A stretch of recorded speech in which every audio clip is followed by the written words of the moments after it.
That's what you've got. Thanks, mate. She's due for a trim. She is well All right. due. We can drink to that. All right. Cheers, big fella.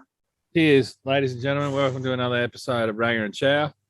Guys, make sure you hit the subscribe button down the bottom corner there. Hit the bell so you get a reminder that we've posted some new content. Every Saturday, we plan on uploading a new video just to give a bit of consistency for you guys following along. What's happening, And if mate? there's something you want to talk about, put it in the comments and we'll talk about it. That's it. You know, we are here to accommodate your needs and your needs only. And a new thing to Ranger and Chow is, if you're really keen and you feel up to it, send us a note and we'll include you in one of the conversations one day. That's it. We did a little bit of a shout out to one of our followers in regards to our ATVs, and there'll be sure to be a link and a comment adding him so he knows he's been part of our show. So guys, get involved. Let's keep this conversation going. What do you got for me today, mate? Have you got a red hot topic? Because I've got a dwindling drink here. Well, actually, I do have a conversation to talk about, and that is that have you ever had a near-death experience or fate that has just saved you from dying? Because I have one hell of a story. Don't know if I'd call it fate, but I've definitely put myself in some hairy situations, especially involving motor vehicles. But let's kick off with your little story here and see how it compares. All right. So in 2001, 9/11 happened, right? Yes, I remember that fondly. I was a child. So let's back up just a tad from 9/11. And I was at the travel agency in Brisbane booking my trip to New York. And she's like, oh, you know, you can get on this flight, you can get on this flight. And the flight, she's talking about September 11 in New York, flying into New York in American Airlines. And I went, no, I don't want to go that week. I want to go the week after. So at that point, I'd already avoided a problem, right? So she gets us on the flights and we're all set and everything's happening in New York. Now we're going from New York. Once we finished in New York, we're going from New York to a country called the Dominican Republic, and the city was Santo Domingo. Oh yeah. So I'm sure there's great legitimate reasons for that travel. Yeah, that's right. I had totally legitimate reasons for visiting Santo Domingo in the Dominican Republic. Can't imagine why we're friends. Continue. It had something to do with building casinos. Let's just say that, right? Anyway, so I'm in the car with a mate of mine on the way to JFK. No, actually, bullshit. It wasn't JFK. It was LaGuardia. Anyway, in New York. No one cares. Get on. Anyway, and we were on the way there, and my mate says to me, because, you know, I really like it here, and we haven't been here that long. Do you really want to leave tonight? And I've gone, well, you know, the flights are booked and everything. And he's gone, well, we don't have to leave. And I've gone, well, all right. Driver turned the taxi around. Let's go back to the hotel. So we go back to the hotel. That was it. Hard to twist your arm, isn't it? Well, mate, it was... Not a big fan of pain. Oh, it's twisted. Okay.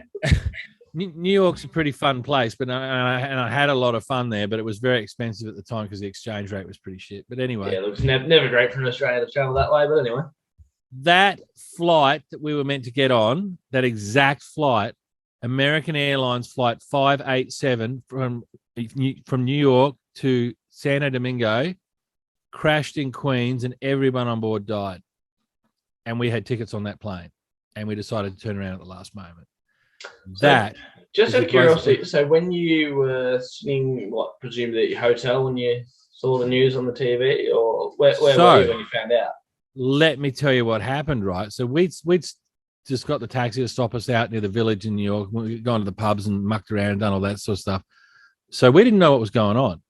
And this is still, it's after 9/11. So this is about 2 weeks after 9/11. So it's all still very fresh. And when this happened, you still didn't know what was going on, or they thought it was a terrorist attack, but it wasn't. It was just a failure in the aircraft. But okay, so this wasn't actually part of the 9/11 incident. No, it wasn't. And so we get back to the hotel room and we go to reception. They got any messages? And they go, yeah, we've got about 35 messages here for you. And we're like, really? And like 20 of them are from my mum. And we get back into the hotel room, and I ring my mum, and she's like, thank God you're alive. And I'm going, what are you talking about? She's going, your plane crashed. I'm going, what are you talking about? She goes, turn the TV on. Turn the TV on, and there it is, all across the TV, every news channel in New York, that this plane has crashed into Queens, because it killed like 20 people on the ground as well, and everyone on board the plane. So it crashed in a residential area, and we were meant to be on that plane. you've gone very deep into the actual news article itself. How did that make you feel when you found out that should have been your flight? Mate, I got to tell you, I felt like vomiting. I was just so goosebumps. My guts was churning, adrenaline pumping, just everything. Just felt sick. Yeah, felt Isn't like that vomiting. isn't that insane induction of adrenaline? Like it's just so off-putting to feel your body rushing like that, isn't it? Yeah, When it was you really weird. literally had no outcome, like nothing's happened to you, you're fine in every aspect, but your The body thing just goes was, into hyperdrive. and I turned around to my mate, who was the one that got us to change the flights, and I just said, "Jesus Christ, man, he just saved our lives." And he was absolutely freaked out to the max. He was just like laying on the bed, just absolutely tripping that what had happened because we were meant to be on that flight. So So yours that's is my big claim to fame, that I survived a American Airlines 587 that crashed in New York. see that Yeah. that's a very interesting story, but it's not quite where I thought you were going with this topic. So obviously, back in the day, the Chow he was less responsible on the roads than he should have been. He Right. also he worked a lot of different jobs throughout his days, and sometimes some long weeks and some long hours with multiple jobs running back to back. Again, not the safest of options. The things you learn as you get older: don't travel when you're really, really tired. Don't have big benders on the weekend, and then go to work on Monday feeling really tired. So I was traveling down. You know where the boys' grammar is there near the hospital in Brisbane. Yeah. So coming along, I think it's the ICB, and you've got the massive big signs over the top that say, the two left-hand lanes are going to take you off this way. The rest of it's going to take you into Yeah. Suncorp where you Yeah. don't want to go. The big green signs. Yeah, massive. Like you couldn't Yeah. miss Yeah. them unless you were chow. So I'm cruising along there at like 6 in the morning, half asleep, in my old Magna, and then the Magna went like a rocket. It was way too fast for a new driver to have, Yeah. and I've sort of looked up and went, "Oh, that's the final sign for that exit," and I'm in the fourth lane over. Oh She'll no. be right. Oh. There was a truck damn near beside me that I narrowly scooted past. Luckily, there was no one overtaking the truck in the left-hand lane because they would have just slid through me. But in a front-wheel drive, to lose traction on all four wheels is never Not where you want great. to be.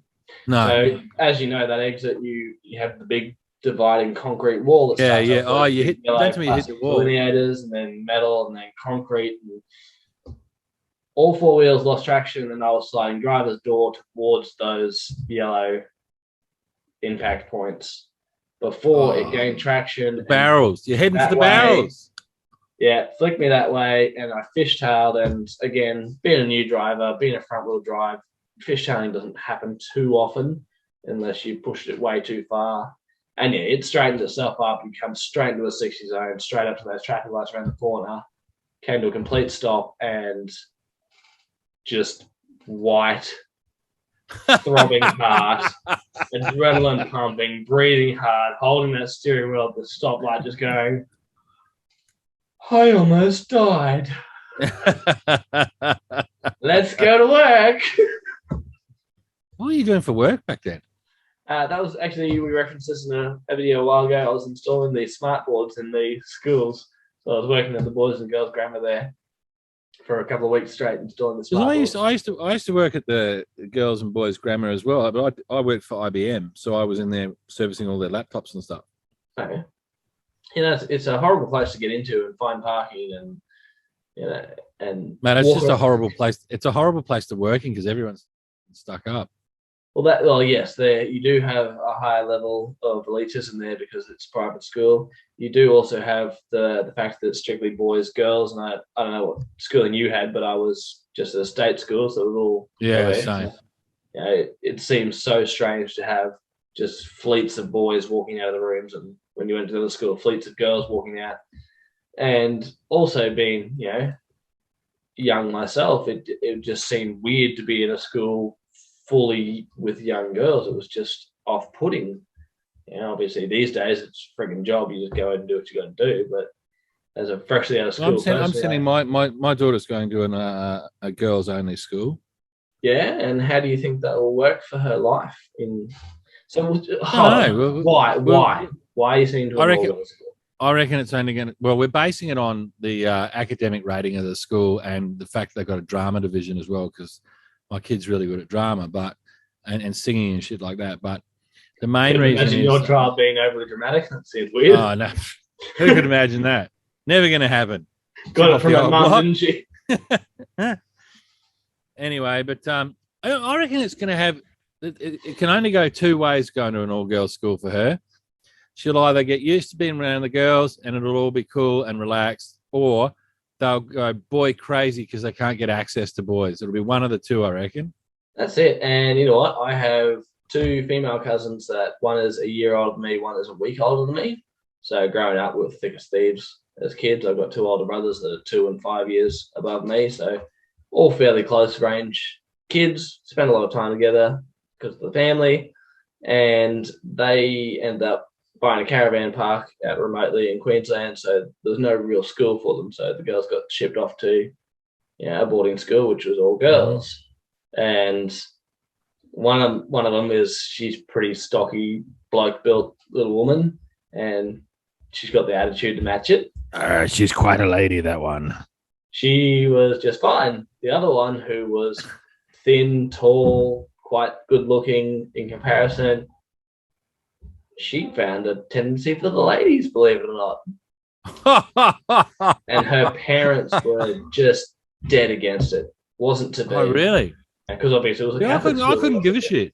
Yeah, right. Well, this day and age, yeah, but it was interesting because as an outsider, you look at it and go, well, you sent her to an all-girls school. What did you think was going to happen? Honestly, I couldn't care, mate. If my daughter rang me up and she said, "Hey, I'm getting you from boarding school and I'm in love with a girl," I'd just be like, "Cool, okay, that's the way it's going to roll. No problem." Good luck. Does she have lots of money by any chance? Never mind that question. Continue as long as you're happy. Yeah, is she going to be a doctor by any chance? That would be good. What's her field of study before we continue this conversation? Let's face it, it's the same interrogation from a father. It doesn't matter who you're talking to, as long as you've got the right intentions for my child. Go. Yeah, whatever. Mate, I think it's about time to drink to this.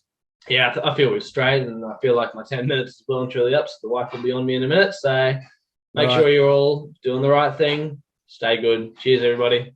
Cheers, everyone.